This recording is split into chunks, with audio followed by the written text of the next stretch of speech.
Hi there, welcome to our channel. China's telecom giant Huawei plans to offload their affordable-focused smartphone sub-brand Honor to a Chinese-based consortium led by the distributor, Digital China and the local Shenzhen government for a sum of $15.2 billion. The all-cash sale will include almost all the assets including Honor brand, research and development capabilities and supply chain management. It will also include almost 7,000 plus Honor staff. While Huawei has produced and sold phones for international markets under its own name, its main reach to Western markets have been through Honor with a premium tier hardware offered at a competitive price. But because of the US restrictions, sales have suffered, and now Huawei wants to focus only on the flagship segment.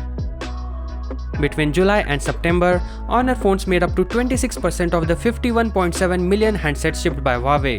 The brand's product portfolio includes laptop, tablet computers, smart TVs and electronic accessories. Anyhow, that would be a substantial market share to lose. The good thing that comes from the disinvestment in Honor will be that it will be no longer subject to Huawei's US sanction, allowing Honor to access the much needed Google mobile services, which is deemed essential in various markets. More on this will be known on 15th of November, so definitely subscribe. Moving on, Qualcomm has been granted license to supply chips to Huawei's P50 series.